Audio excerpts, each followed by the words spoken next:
Hello guys, King Happy here, and welcome back to the kingdom. I've had a little break. I've been away alone with my girlfriend. I've been sorting out other stuff. I'm getting ready to go back to university at the moment, moving house, la da da da da.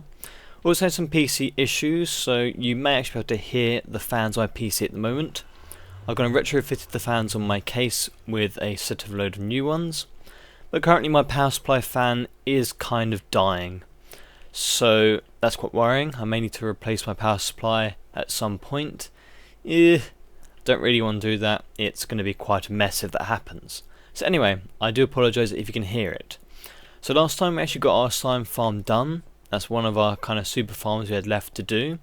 Before that we had our double blaze spawner, which is also kind of a super farm.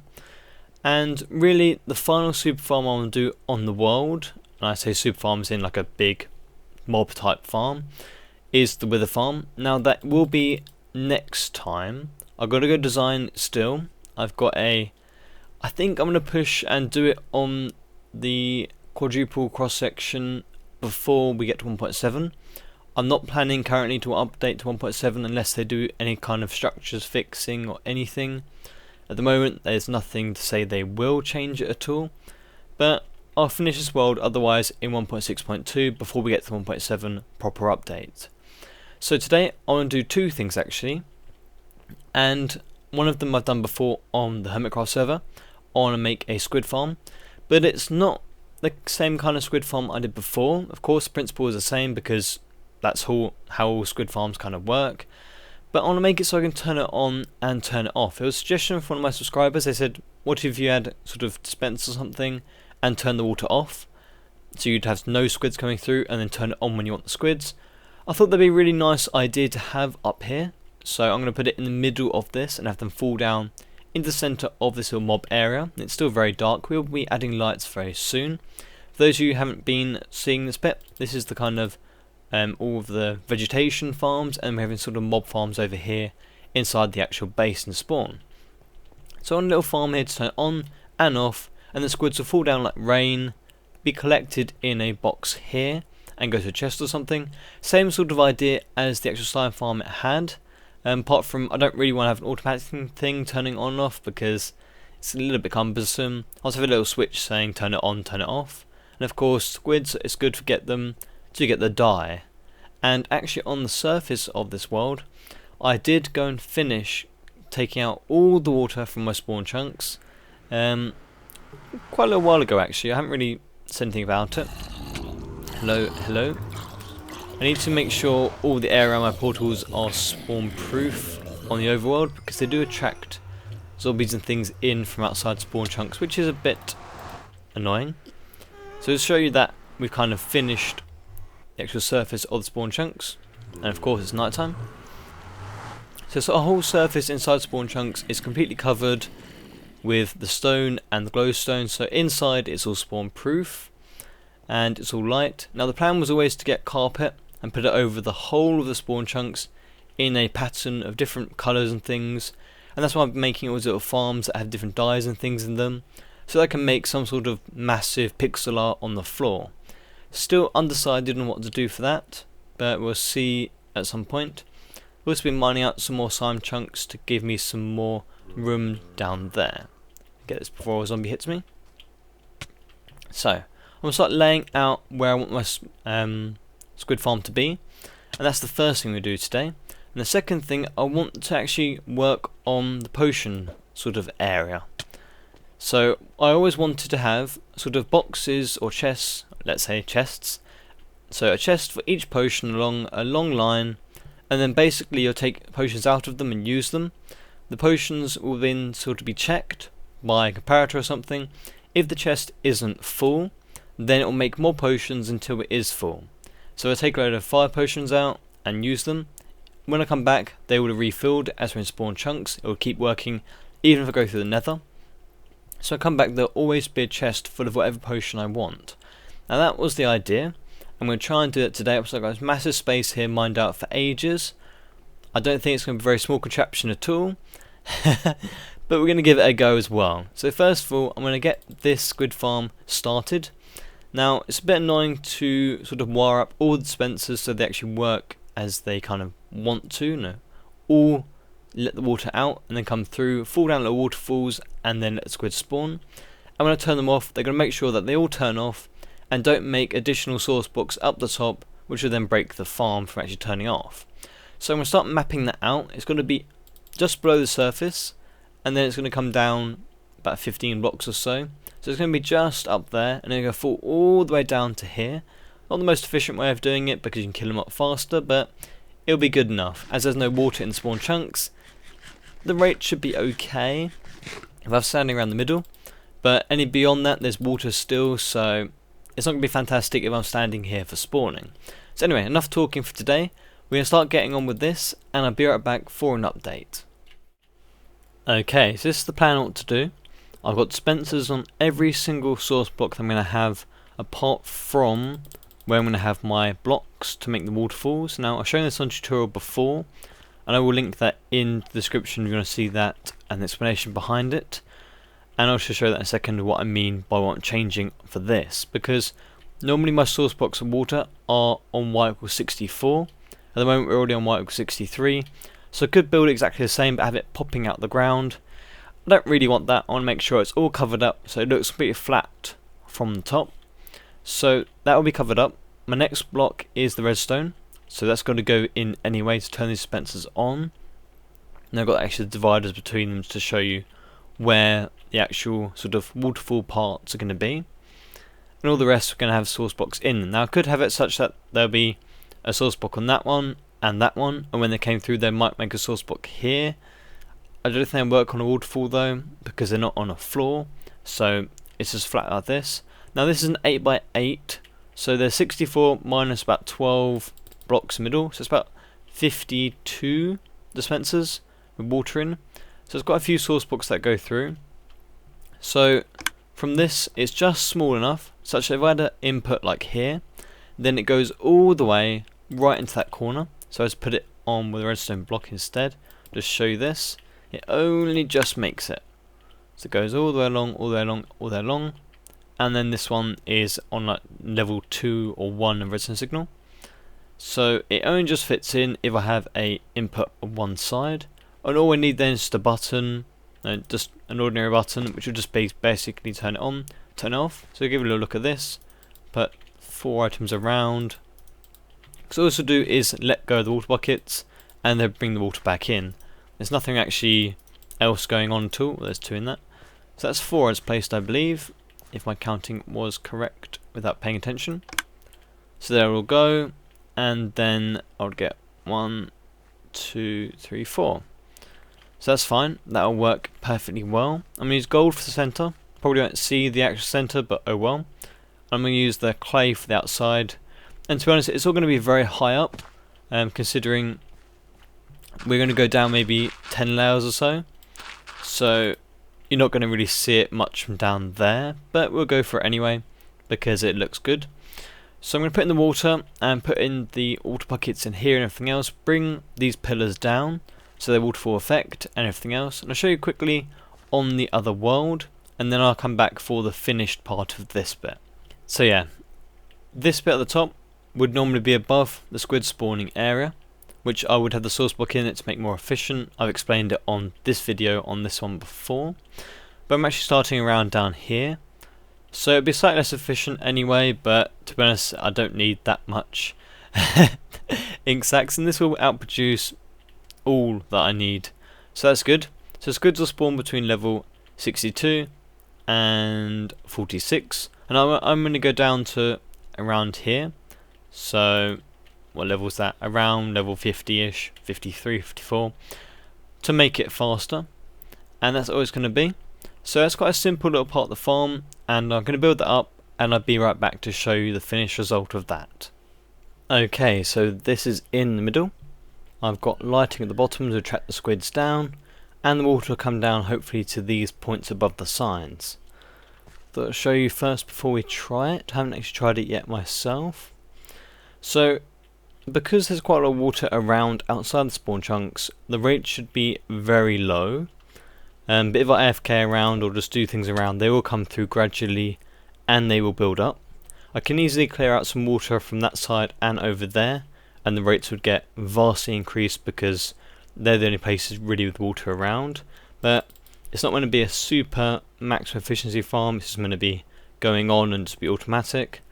So let's jump to the top and turn this thing on, as I haven't actually hooked anything up for this yet. And back at the top, I actually put glowstone in here instead of the actual blocks, so that nothing can spawn in here at all. Should be okay. Just turn them on. Now we'll reroute this somewhere else some point, and the water goes down. Looks good. If I turn it back off, the water will slowly go down again. Yep, that looks good. Nothing stays, doesn't create any random source blocks or mess around or anything, doesn't chuck up buckets. Looks like it's working fine. There we are. Empty again. So we hit that, and then we'll go down and just see if any squids come through. I don't expect the rates to be very high at all, like I said, but if we stand over here somewhere, we might see one or two fall down.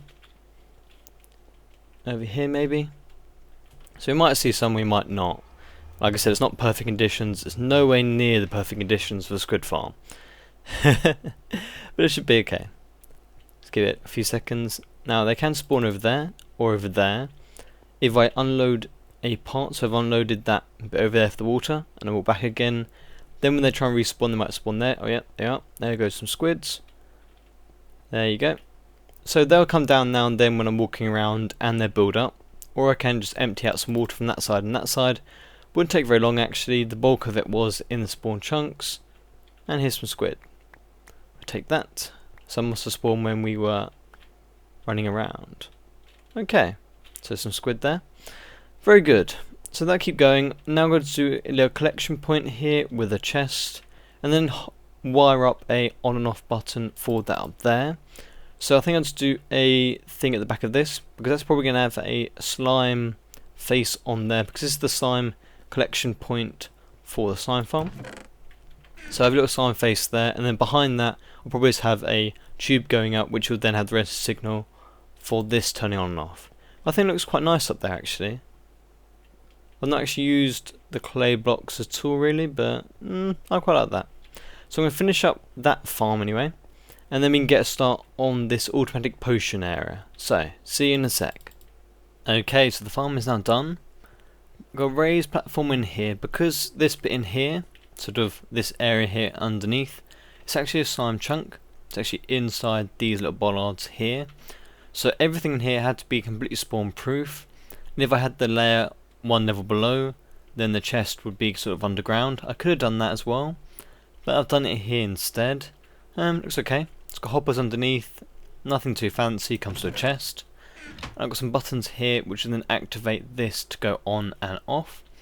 Now, because slime chunk, I've got stairs here to make sure nothing spawns at all. So press one then, and the water will start to come down. Very good. And we just hit it again, and the water will then disappear. So under here, because it's slime chunk, I've used pistons and resin blocks just to push the signal along, then go up a little vertical wiring, which then goes and sort of effectively does what I showed at the beginning, just pushing a button and turn the whole thing on. We're just with a redstone block, so you get the full signal, and that's it. So it's fairly simple, and it looks okay to me. And I've actually got a slime here now. That's apparently what the interweb told me a slime looked like. So yeah, that's a slime. And the water's gone now. So yeah, that is my turning on and off squid farm. Quite pleased with that, it looks nice.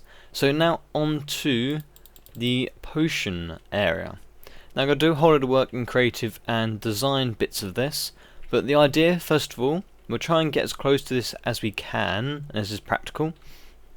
I have some sort of area to basically pick up loads of, let me see, where are they? That's my luck, isn't it? In the chest I'm looking at, they're not in. All these glass bottles, I basically have a chest of them, and then a water source that I can just kind of, when you've got a full inventory, they just chuck out your inventory when you get more of them, when you're filling them up. So some sort of little source somewhere, and I'll just keep filling bottles up, and then they'll go into the little pool. They'll be then sent into the whole system to make sure everything is filled up with water bottles if they need it. And then I'll just fill up the actual dispense themselves with all the ingredients, so all of these and such. This is from all the witch farm when I moved it from over there, the collection point, to over here. So this will be more than enough to do sort of every single potion for a very long time. I probably won't need to fill them up. So the dispensers in that as a system, and then basically chests at the front which will just have the outputs there. So that's kind of the general idea so far. Now I'm going to go off and design this in creative, at least part of it at least, and I'll come back with some progress. Okay, so I've done a ton of work in a creative world. We're here at the double blaze spawner just to have a look at what I had previously to do with this sort of thing. So in here I've got a little potion area, and this basically is just a timed potion maker. You hit the button and it will do it itself and then release the potions afterwards. That was the closest it got to a fully automatic potion thing on this world so far. So I've been basing things off on what I did here and been doing a lot more work in creative.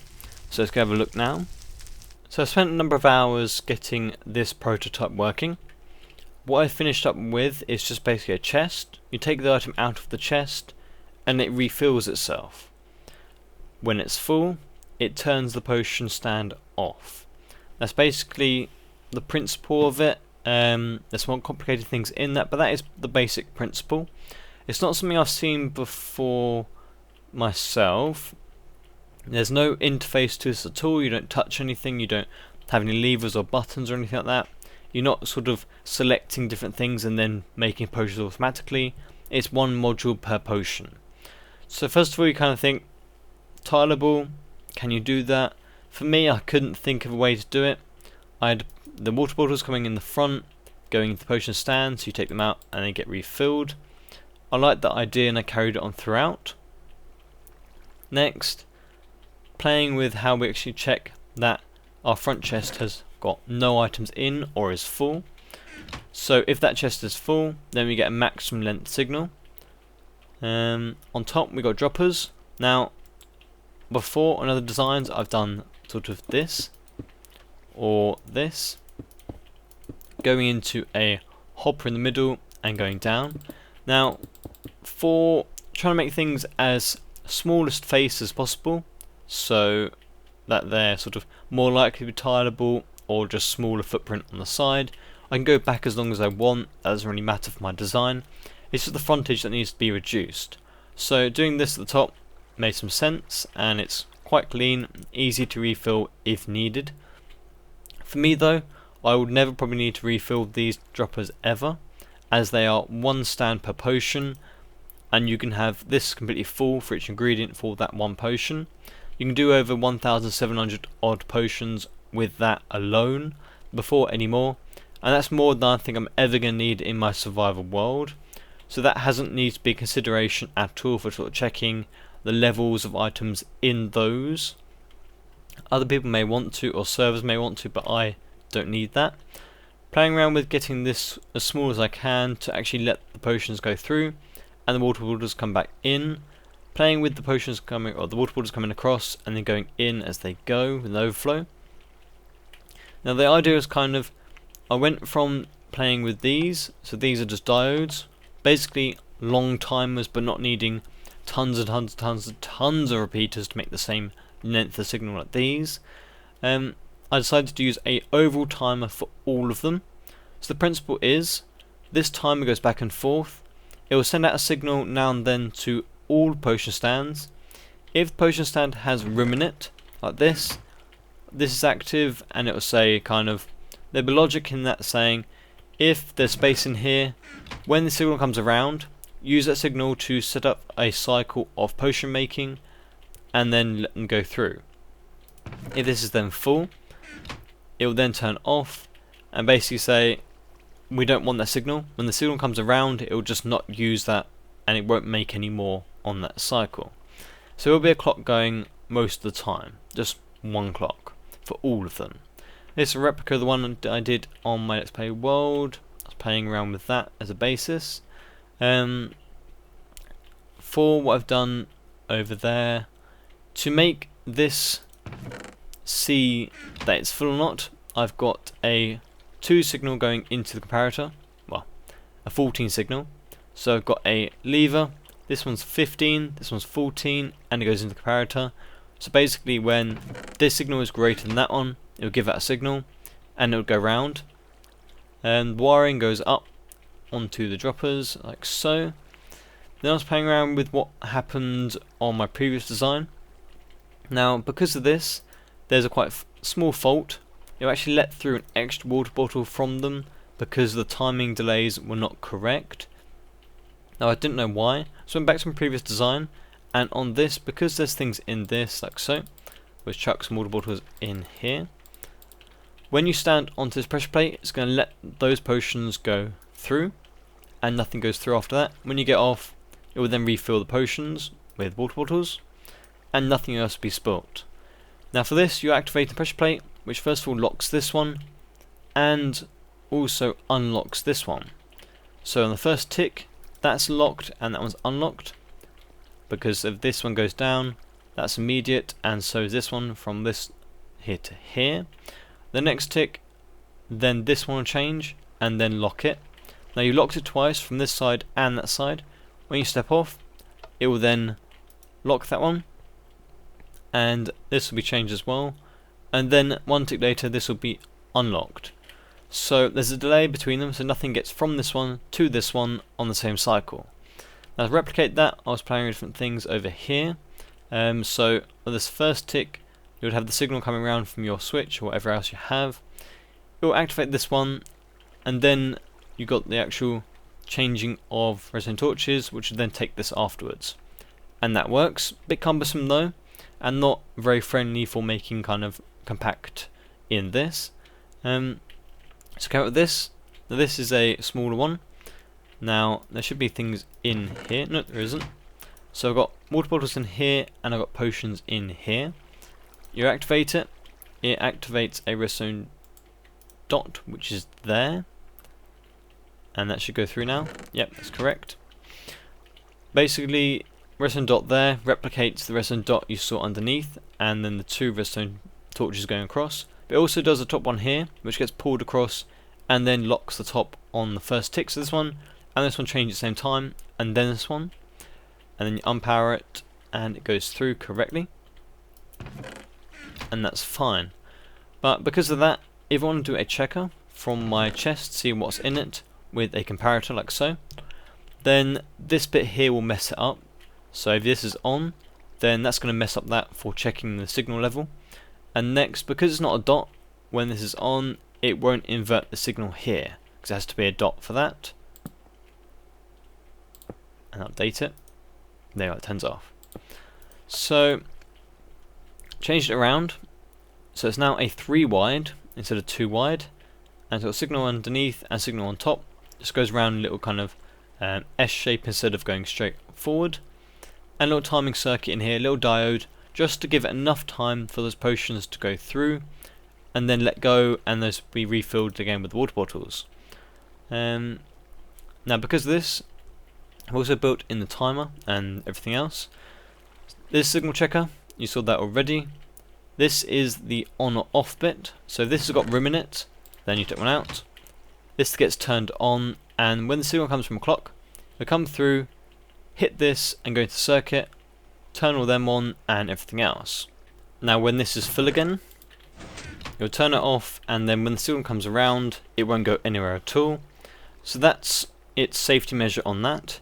Now on lots of testing, I found that there was a discrepancy, there was a slight failure rate if you had these droppers one next to each other. Because they fire them down and they don't go straight down, they go in a direction. Sometimes you had this one going this way, and you had this one going this way, and that's swap over. So maybe a spider will go through first, so nether wart, and it'll break the stuff.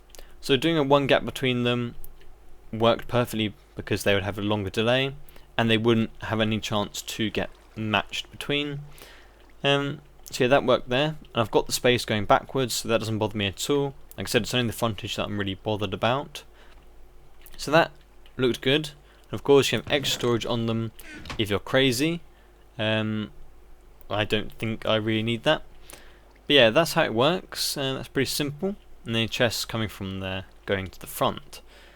These are two next to each other. Now because there is redstone dust here, it's not actually tileable, which is a bit annoying, and there's a bit here that would be untileable as well. But yeah, it doesn't particularly bother me.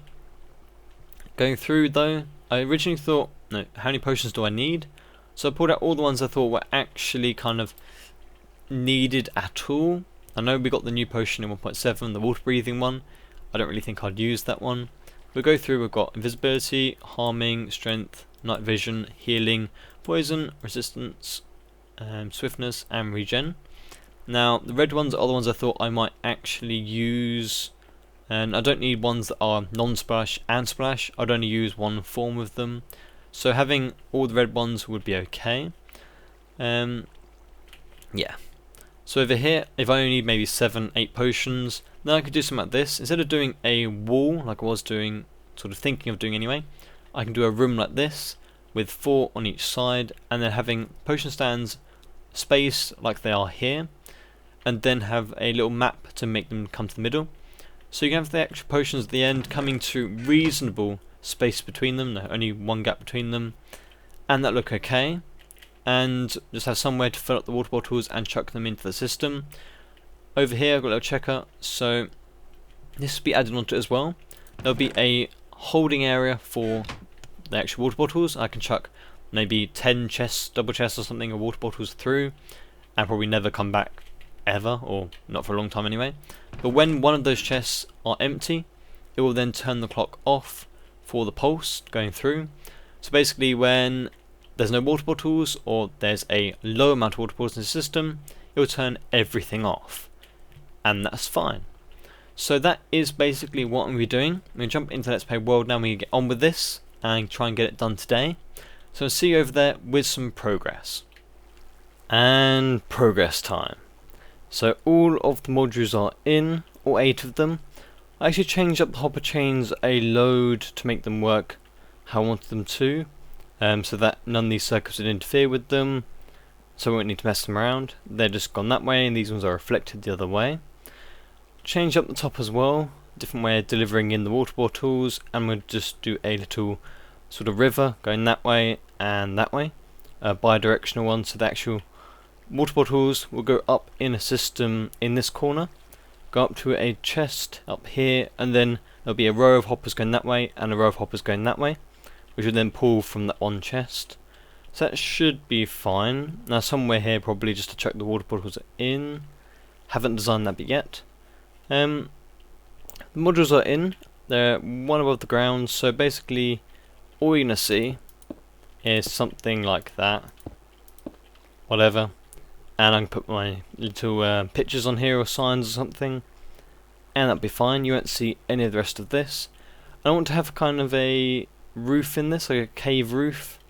So these ones actually slightly forward, so this will start curving up a bit, and I might do some sort of roof lighting, maybe not today, but that is the kind of idea in general, as the video is going to be getting a bit long. So that's that. I decided to do this on the top, and mostly just because it looks good, and also I can put signs on the end of here to say what should go in them, and then I can easily access them from the top. Should be quite nice and slick from that. So yeah, that I guess is the update so far. I've got to put in the timer still. All the circuits are ready to get the timer to go across. Everything else should be sorted. I've changed all this bit here, so this going to the comparator looks a bit different, a little bit neater, a little bit smaller. So yeah, I'm quite impressed with this so far. It looks good. So I'm going to get back to you when the timer's in, when the lift's in for the water bottles. Yeah, and we get this thing going. So, I'll see you back in a sec. Okay, so all the potions are in. All the ingredients are in. I've got a big holder up here for water bottles. I decided not to do kind of an item lift or anything else for them because I've got enough item lifts in this world already. And once these are all filled up, the only problem is getting them all filled up first of all. Once it's all filled up and backed up with potions and all this is filled up and they get turned off, I won't need that many potions to replace them. So if I filled up all these chests up here with water bottles, then it's going to take a very long time for them to be depleted afterwards. So I'll just do it manually until they're all filled up, and then I'll just chuck a load in there, and that'll be that for quite a while. So all the potion ingredients are in, all the potions are in as well. I've only done 7, haven't done the 8th. I'll keep that as a placeholder for now. May use it for something, may not. Don't know. So all the ingredients are in, and like I said, they're going back quite far. The only test now is to see kind of what happens when these chests get filled up. Now the whole thing should just turn off. Should do in theory. I always like to keep them seen in practice as well. Back here though, I've got the timer. So it just flicks across and goes to a pulse. Has to be more than 1 tick pulse, otherwise the diode doesn't actually start latching. And these go up along the sides.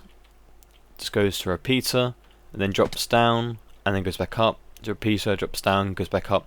So you don't actually mess up with this circuit on here. Or play around with the actual piston or anything else. This bit here, I've got a comparator going to one of these massive hopper chains, which comes down to here saying there's actually water bottles in that hopper. Signal comes down here and then is inverted here. So when that is empty, then it will lock this clock, and that'll be that. So yeah, I quite like this. I've had fun designing this and building this, but I do think that is all we have time for today, as the episode is getting rather long and this upload is going to be horrific for me. So, I'll just show you the top actually, that is showable. Got signs on here saying what's in them. Got most of them are completely full. Potions on the front. I think it looks quite nice and neat. Quite pleased with that. For this one over here, it's instant damage 2 splash potion. So there's actually 5 ingredients, but the last 2 don't really matter what way around they go. It's only really if you mess up the nether wart and get that changed around something else, then it'll mess out the potion. So these are just on the end. And quite a lot of these though, I've only got 3 ingredients, so they're just space holders as a last dropper, but it doesn't really matter at all, and it looks quite nice, I think. So to fill these up, and these are going through, so it's already used up a double chest of that since I've been running that again. So yeah, I think that is all we have time for today. I do thank you very much for joining me, guys. It takes a long time to do this. I've been doing this one for about 4 days now. Oh well, it's good fun. I've been enjoying it. So yeah, next time is the Wither farm. I plan to anyway. That's going to be the most complicated farm I probably will ever make. So we'll see how that goes. At least we'll start it next time anyway. As I did promise to say Wither farm before episode 20. And I really want to try and hold that true. So yeah, that is all we have time for today. We'll get this to make it look pretty at some point. Any suggestions, I'd love to hear them. And I'll see you guys next time. Thanks for joining me.